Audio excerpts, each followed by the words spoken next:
جی میں نے میرا سوال یہ تھا قبلہ کہ جو عین الاسد کے اوپر حملہ ہوا اور اس کے بعد سے امریکی پسپا ہوتے چلے جا رہے ہیں، میں کالر کو بھی شامل کر لوں. السلام علیکم ورحمۃ اللہ. قبلہ کالر جی ایک سیکنڈ ہولڈ کیجیے میرے بھائی. جی ہولڈ کیجیے. جی قبلہ آپ کی اجازت سے کالر کو شامل کر رہا ہوں. السلام علیکم ورحمۃ اللہ. وعلیکم السلام. کیا حال ہے بھائی؟ جی جناب ارشد بھائی بسم اللہ فرمائیے. سر دو کوشچن ہے. بسم اللہ. جو مولانا صاحب نے دعا کی ہے جو آج فنڈ ریز کر رہے تھے، تو اس نے پوری قوم کے لیے یہ کہا ہے کہ ہم اس قابل نہیں ہیں کہ جو لوگ جسم دکھاتے ہیں یہ وہ. انہوں نے کوئی برے لفاظ میں نہیں کہی. انہوں نے کہا کہ ہمیں دیکھنا چاہیے کہ جو پاکستان اللہ کے نام پہ بنا، جو ہم مسلمان کہتے ہیں، ہم اس سمت پہ نہیں چلے. یہ تو حقیقت ہے، کوئی ایڈویژن کو انہوں نے نہیں یہ ہٹایا، یہ تو حقیقت ہے. تو آپ بھی روز ہی بیان کرتے ہیں کہ ہم وہ بن نہیں پائے جو ہمیں بننا چاہیے تھا. اس میں تو کوئی انہوں نے غلط نہیں کہا. اگر کوئی اختلاف ہوگا تو زیادہ بات ہے، مگر واقعی تر کیا ہم مسلمان قوم بن پائے ہیں آج تک جب تک پاکستان بنے؟ نہیں بن پائے ہیں. یہ لمحہ فکری ہے، اس پہ مولانا صاحب تبصرہ کریں کہ واقعی اگر تو قوم بن پائے ہیں، تو اگر کسی مولانا نے کسی بھی فرقے کا ہو، اگر کسی نے پھر قوم کو گالی دی جیسا کہ ہو، پھر تو وہ بجایا اس کے خلاف. مگر اگر ہم خود ہی نہیں قوم بن پائے، جیسے انہوں نے بولا ہے کہ جھوٹ نہیں بولنا چاہیے، خیانت نہیں کرنی چاہیے، کہ پاکستان کو کس سمت پہ آج تک ہم دے کے کیے ہیں. آپ ہی تو ہمیشہ ہی کہتے ہیں کہ ہم واقعی قوم نہیں بن پائے، تو قصور ہمارا ہے. یہ نہیں کہ ایک آدمی کا. ٹھیک ہے ہمیں یہ سوچو بہت شکریہ چوہے صاحب، بہت شکریہ. جی ان کے جواب کو بھی بیچ میں لے کر آ جائیں گے. قبلہ ہماری آپ سے جو بات ہو رہی تھی اس میں ہم نے آپ کی خدمت میں یہ عرض کر رہے تھے کہ جو عین الاسد کے اوپر حملہ ہوا اس کے بعد امریکی پسپائی دیکھنے میں آ رہی ہے. قبلہ آپ کی اجازت سے کالر اور شامل کرتے ہیں. السلام علیکم ورحمۃ اللہ. السلام علیکم ورحمۃ اللہ. جی السلام علیکم ورحمۃ اللہ.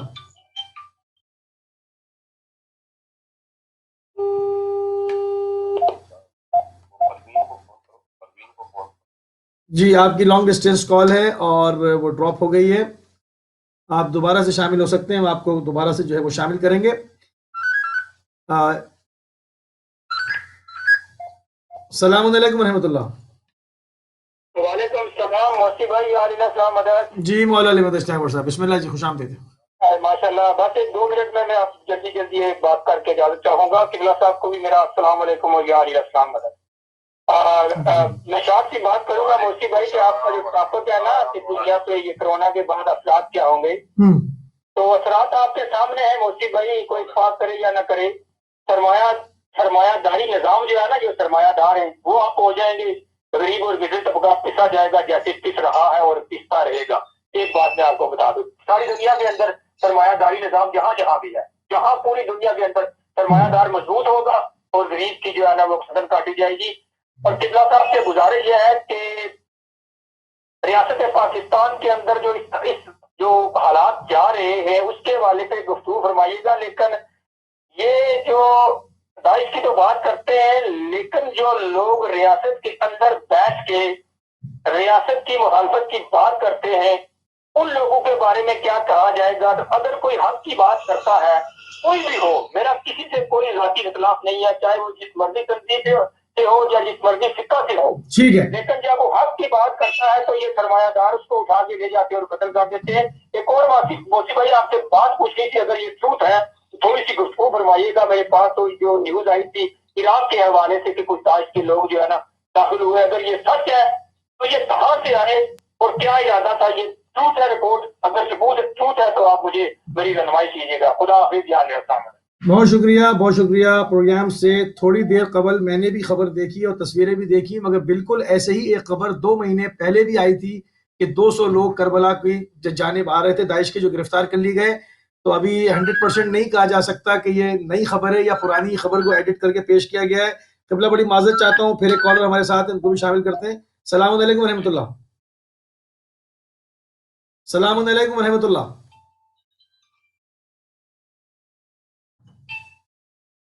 جی السلام علیکم ورحمۃ اللہ.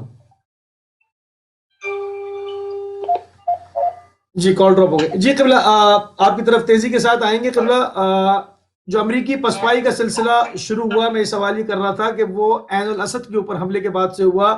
آپ کیا کہتے ہیں کہ کیا عراق جو ہے وہ وہاں سے امریکی جو ہے وہ تمام تر چھاونیاں ختم کر کے نکلنے والے ہیں یا ابھی مزاحمت کریں گے؟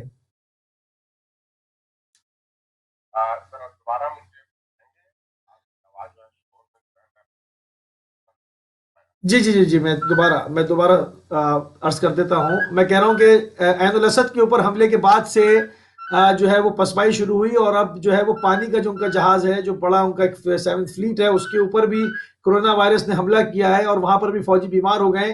تو امریکی پریزنس کمزور پڑتی جا رہی ہے خلیج کے اندر، کیا کہیں گے آپ؟ دیکھیے اس کے دو پہلو ہیں اس موضوع کے. ایک پہلو ہے عراق کے اندر اور ایک پہلو ہے خلیج فارس. عراق کے اندر کا جہاں تک تعلق ہے، امریکہ کا وہاں پر موجود ہونا اس وقت جو ہے تمام تر بین الاقوامی قوانین کے خلاف ہے. اس لیے کہ عراقی پارلیمنٹ نے متفقہ طور پر بغیر کسی اختلاف کے قانون پاس کر دیا ہے کہ بھائی امریکیوں کو عراق کے اندر رہنے کی اجازت نہیں ہے. وہ فوراً اپنا 2 یا 70 سمے میں نکل جائے. اب اگر وہ رہتے ہیں تو پھر یہ غیر قانونی ہے. اگر وہ غیر قانونی طور پر رہتے ہیں، اس کا مطلب یہ ہے کہ پھر عراقی عوام کو اپنے قانونی حق کا دفاع کرتے ہوئے امریکیوں کو مارنے کی اجازت ہے. یہ بین الاقوامی قانون ہے. یہ لوگ وہاں پر قابض ہیں، یہ لوگ وہاں پر جو ہے ملجت پر رہ رہے ہیں، وہاں کے عوام کے حقوق کو پامال کر رہے ہیں. اسی کے بعد سے جو موجودہ صورتحال ہے، اس موجودہ صورتحال میں خود عراق کے اندر بھی امریکیوں کو ہر روز حکومت اور پسپائی اٹھانی پڑ رہی ہے. مختلف اطراف سے ان کو مشکلات کا سامنا کرنا پڑ رہا ہے. اس میں جو صورتحال ہے وہ یہ ہے. دوسری طرف جو آپ نے خلیج کی بات کی، وہ ایک الگ موضوع ہے. خلیج کے اندر ظاہر ہے اس پورے خلیج کے اندر جو مفادات ہیں، ان مفادات کا تو آپ کیا نہیں سکتے. وہ ان مفادات کی حفاظت کے لیے اتنی تک بھی جا سکتے ہیں. السلام علیکم. جی ہولڈ فرمائیے. ہمیں کیونکہ ان کو نکلنا ہے، لہٰذا ہم وہ نکلنا نہیں چاہتے. جب وہ نکلنا نہیں چاہتے تو پھر نتیجتاً تصادم کی عمل ہے. تو اس کو جو خلیج میں صورتحال ہے، امریکیوں کو اب تک عادت رہی ہے بدماشی کی، اور ہمیشہ جہاں پر بھی وہ گئے ان کو کہیں پر بھی مزاحمت کا سامنا نہیں کرنا پڑا.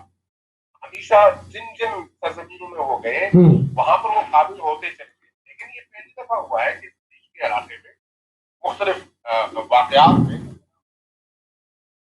واقعات کے اندر ان کو بدترین پسپائی کا سامنا کرنا پڑا ہے. اور جو عراق کے واقعات ہیں اور خلیج میں گزشتہ دنوں جو واقعات پیش آئے تھے، چند ماہ پہلے جو امریکی سپاہیوں کو ایرانی فورسز نے پکڑ لیا تھا اور اپنی قید میں رکھا، یہ ظاہر دنیا کی تاریخ میں اس طرح کی مثالیں نہیں. یا پھر عین الاسد پر جو حملہ ہوا، یہ پہلی جنگ عظیم سے لے کر اب تک کی تاریخ میں، انسانی تاریخ میں کوئی ایسی مثال نہیں ملتی. اس کا مطلب یہ ہے کہ امریکہ دشمن لابی اور امریکہ مخالف جو لابیز ہیں، ان کے اندر امریکہ کے خلاف ایک مضبوط اپوزیشن کھڑی ہو چکی ہے. ان کے اندر طاقت موجود ہے اور وہ ان کو چیلنج کر سکتے ہیں، اور امریکی بھی اس معاملے سے پریشان ہے. لہٰذا آپ دیکھیں گے کہ اس کے بعد بھی یہ صورتحال آگے بڑھے گی. یہ کم نہیں ہوگی، کیونکہ امریکیوں کی پوری توجہ اور کوشش یہی ہوگی کہ اس خطے سے وہ نکلنے میں دیر لگائیں، نہ نکلیں. جبکہ امریکہ مخالف قوتوں کی پوری کوشش ہوگی کہ وہ یہاں سے ہر صورت میں نکلیں اور جلد سے جلد نکلیں. ظاہر ہے یہ ایک جنگ ہے اور اس جنگ کا نتیجہ امریکہ کے خلاف نکلے گا. اس لیے کہ بہرحال وہ اقوام اور خطے کے لوگوں کی مرضی اور ان کی خواہش کے خلاف یہ کام کر رہے ہیں. کیونکہ خلاف یہ کام کر رہے ہیں، اس لیے مطمئن رہنا چاہیے کہ امریکیوں کو پسپائی ہوگی. جس طرح سے افغانستان میں 30 سال 35 سال مسلسل جنگ جدل کے بعد آج ان کو حکومت اٹھانی پڑ رہی ہے، اور وہاں صحیح عراق میں جس طرح سے ان کی صورتحال بنی ہے، اسی طرح کی صورتحال اب باقی ممالک میں بھی بننے جا رہی ہے. صحیح. اچھا قبلہ ایک آخری سوال اور کریں گے آپ سے کہ جو فوجی سیٹلائٹ جو ہے وہ اگر کہا جائے کہ کسی بھی مسلمان ملک کی پہلی اور وہ بھی کھلے عام انہوں نے یہ نہیں کہا کہ ایک سویلین ایک سیٹلائٹ ہے اور اس سے جو ہے وہ بعض دفعہ فوجی کام لیا جاتا ہے. نہیں، انہوں نے باقاعدہ اس کو فوجی سیٹلائٹ کہہ کر لانچ کیا اور کامیابی کے ساتھ زمین کے مدار میں پہنچایا. پھر انہوں نے اعلان بھی کیا کہ اس نے زمین کے اوپر کامیابی سے سگنل بھیج بھی دیا.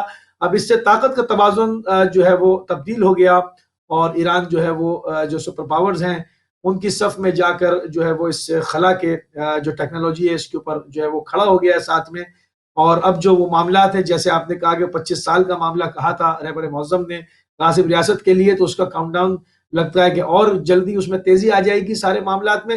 آپ کیا دیکھتے ہیں جہاں پر کرونا کی وجہ سے پوری دنیا اس وبا میں گرفتار تھی، ایران نے لاک ڈاؤن بھی نہیں کیا، ایران نے اپنی فوجوں کو عوام کے ساتھ جو ہے وہ مصروف بھی نہیں کیا اور پوری توجہ دی اور کامیابی کے ساتھ سیٹلائٹ کو لانچ بھی کیا، فوجی سیٹلائٹ کو لانچ کیا اور جو ہے وہ اور اس وبا پہ بھی بتدریج قابو پا رہے ہیں.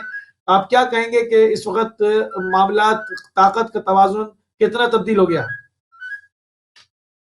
دیکھیے، ہمیں تھوڑا سا اس حوالے سے پوری دنیا کے اندر موجود مسائل اور ان مسائل تھوڑا سا ہولڈ فرمائیے، ہولڈ فرمائیے، مطالعہ کرنے کی ضرورت ہے.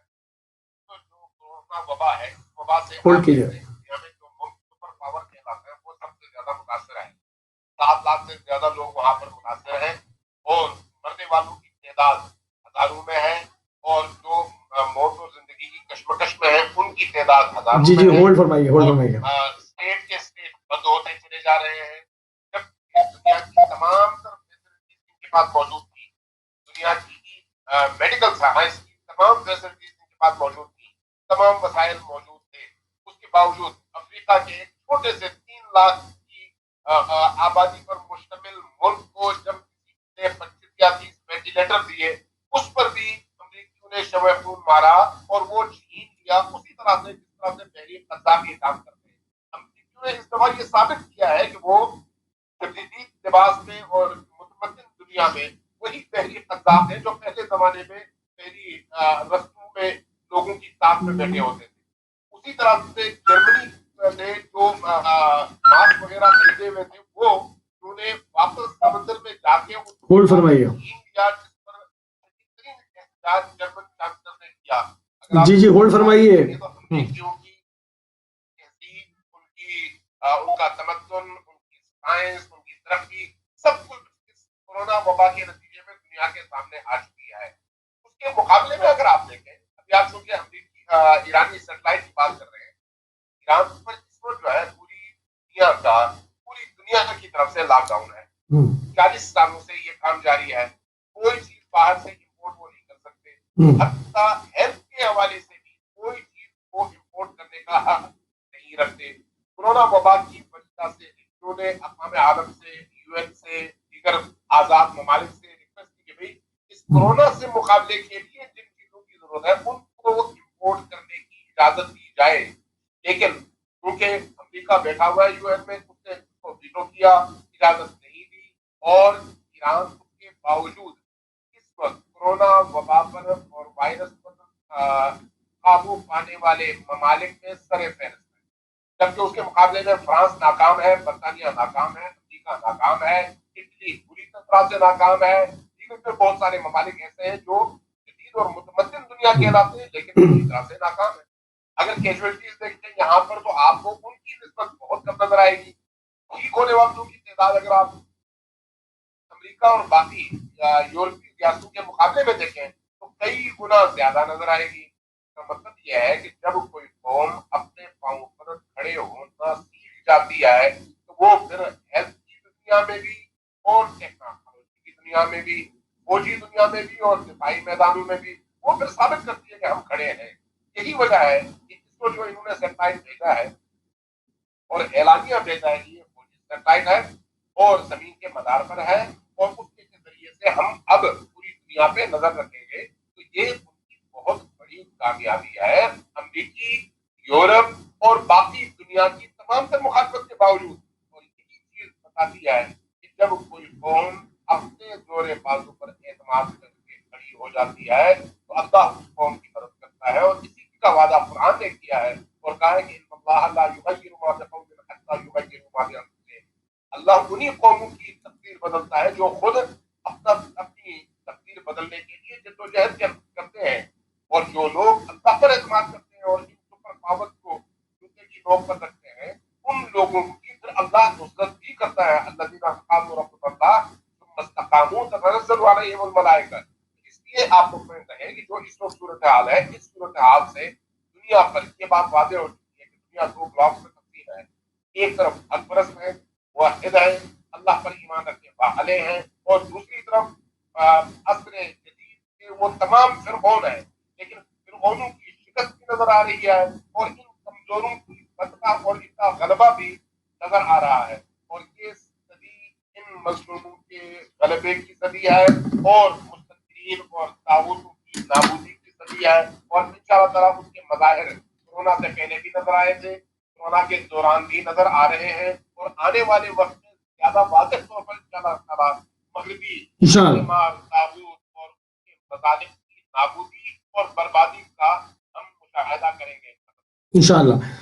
قبلہ بہت شکر گزار ہیں، بہت مشکور ہیں، بہت ممنون ہیں، آپ نے قیمتی ٹائم اہل بیت ٹی وی کو دیا، بہت شکریہ، جزاک اللہ قبلہ، السلام۔ بہت بہت شکریہ آپ کو اور آپ کے تمام ناظرین کا شکریہ، بہت بہت السلام۔ جی ناظرین، آپ سماعت فرما رہے تھے علامہ امین شہیدی صاحب کو، ہم بہت شکر گزار ہیں، مشکور ہیں، ممنون ہیں کہ ہمیشہ کی طرح آپ جو ہے ہماری آواز کو عالمگیر کرنے میں جو ہے اپنا کردار ادا کرتے ہیں۔ ہم نے گفتگو کی پاکستان پر جو کرونا وائرس سے پڑنے والے اثرات ہیں، اس کے اوپر عوامی جو ایک لہر اٹھ رہی ہے، جو لوگ جو ہے وہ لاک ڈاؤن نہ وہ صحیح سے اس کے رزلٹ آئے، نہ پوری طرح لاک ڈاؤن ہو سکا اور نہ پوری طرح سے وہ کھل سکا، تو ایک بیچ والا ایک معاملہ رہ گیا۔ آنے والے دنوں میں دیکھیں گے کہ انشاءاللہ جو ہے وہ پاکستان کا پروردگار جو ہے وہ حامی ناصر ہو، مگر حالات جو ہے وہ درست سمت میں جاتے ہوئے نظر نہیں آ رہے۔ ہم نے گفتگو کی ہندوستان کے اندر جو ہے وہ تبلیغی جماعت کا رونا لگایا ہوا ہے، نہ کہ کرونا وائرس سے جنگ کریں جس طرح سے پوری دنیا کر رہی ہے اور اپنے اپنے ملک اور ملت و قوموں کو بچا رہے ہیں، مگر وہاں پر آج بھی RSS کی آئیڈیالوجی میڈیا کے اوپر اور ان کے اذان کے اوپر غالب نظر آتی ہے، جو کرونا وائرس سے ان لوگوں کو جو کہ بمبئی کے اندر لاکھوں کی تعداد میں روڈ پر سوتے ہیں، جن کے پاس رہنے کے لیے گھر نہیں ہے، ان کے لیے تو آج تک کچھ سوچا نہیں، مگر وہ ابھی بھی جو ہے وہ کسی طور سے جو ہے وہ مسلم دشمنی سے ہاتھ اٹھانے کو تیار نہیں ہے۔ اب ان کو ایک نیا بہانہ کرونا وائرس کا مل گیا کہ وہ جو ہے وہ تبلیغیوں کے ذریعے سے آیا، اس کے اوپر جو ہے وہ ایک مسلمان ہراسی کی فضا پورے ہندوستان میں جاری وساری ہے، مگر پہلی مرتبہ اقوام عرب کی جانب سے، عرب قوموں کی جانب سے اس کے اوپر آواز اٹھائی گئی ہے کہ آپ یہاں پر ہماری کیا نوکری بھی کرتے ہیں، ہمارا کھاتے بھی ہیں، ہمارے کیا سے کماتے بھی ہیں، اور مسلمانوں ہی کے ساتھ ہندوستان میں زیادتی ہو رہی ہے، تو اگر یہ سلسلہ بند نہ ہوا تو اس کے اوپر پوری عرب دنیا میں کیمپین چلائی جائے گی اور ہندوستانی شہریوں کو واپسی کا در دکھایا جائے گا۔ کرونا وائرس کو لے کر عالمی معیشت کے اوپر بات کی کہ ان خصوصی ساتھ ان ممالک کی جن کی پوری معیشتیں تیل کے اوپر انحصار کرتی ہیں اور تیل جو ہے وہ اس کی سطح مزید گرتی ہی چلی جا رہی ہے روز، اور کرونا وائرس جو ہے وہ اس کا معاملہ جو ہے ابھی تک سنبھلنے میں نہیں آیا، جیسے قبلہ نے کہا کہ ابھی تو وہ پیک پہ بھی نہیں گیا اور ابھی تو وہ پیک پہ بھی جائے گا، تو ابھی آگے دیکھنا ہے کہ وہ ان کی معیشت کو جو کہ گھٹنوں کے بل بٹھا دیا ہے، مگر وہ ابھی بھی یمن میں ظلم کرنے سے باز نہیں آ رہے اور مظلوم یمنی کے اوپر بمباری کے سلسلے کو بند نہیں کیا ہے تاحال۔ تو ان چیزوں کو بھی دیکھنا ہوگا کہ یہ دو معاملات ایک میان میں دو تلواریں کب تک رہیں گی۔ پھر امریکہ کی معاملات ان کے بے روزگاری عروج کے اوپر ہے، اور جس طرح سے انہوں نے قبلہ نے کہا کہ روس کے ٹکڑے ہوئے، اس طرح سے امریکہ کے اندر بھی جو ہے وہ ہلچل نظر آتی ہے۔ آنے والے دنوں میں اس کو بھی آپ کی خدمت میں اپڈیٹ کریں گے۔ ان تمام چیزوں کے اوپر ہم نے جو ہے وہ آپ کے سامنے بات کی، اپنے پروگرام میں رہتے ہوئے کوشش کی کہ ان تمام چیزوں کو اپڈیٹ کیا جائے اور آپ کے اذان عالیہ تک ان تمام چیزوں کو جو ہے وہ منتقل کیا جائے۔ جیسے جیسے اس کے اندر جو بھی اپڈیٹس ہوگی آنے والے دنوں میں جو ہے وہ آپ تک ہم وہاں جو ہے وہ اطلاع لے کر حاضر ہوں گے۔ ایک مرتبہ پھر امین شہیدی صاحب کو شکریہ ادا کریں گے اور اپنے تمام کالرز کا، اور جو پروگرام میں شامل نہیں ہو سکے ان سے معذرت بھی چاہیں گے کہ ہم اپنی بات جب قبلہ کی ختم ہو جاتی ہے ہمارے گیس کی، تب ہم آپ کو شامل کرتے ہیں۔ جب بھی آپ پروگرام میں کال کیا کریں تو تھوڑا سا ہولڈ کیا کریں تاکہ ہم آپ کو جو ہے وہ پروگرام میں شامل کر سکیں۔ بہرحال ہمارے پروگرام کا وقت جو ہے وہ ختم ہو گیا۔ ہماری آپ کی ملاقات کل UK ٹائم سے 4 بجے ہوگی، اور اس سے پہلے آج رات کو 9 بجے علامہ عباس عابدی صاحب کے ساتھ استقبال ماہ مبارک رمضان کے پروگرام میں ہوگی۔ اجازت دیجیے، السلام علیکم ورحمۃ اللہ وبرکاتہ۔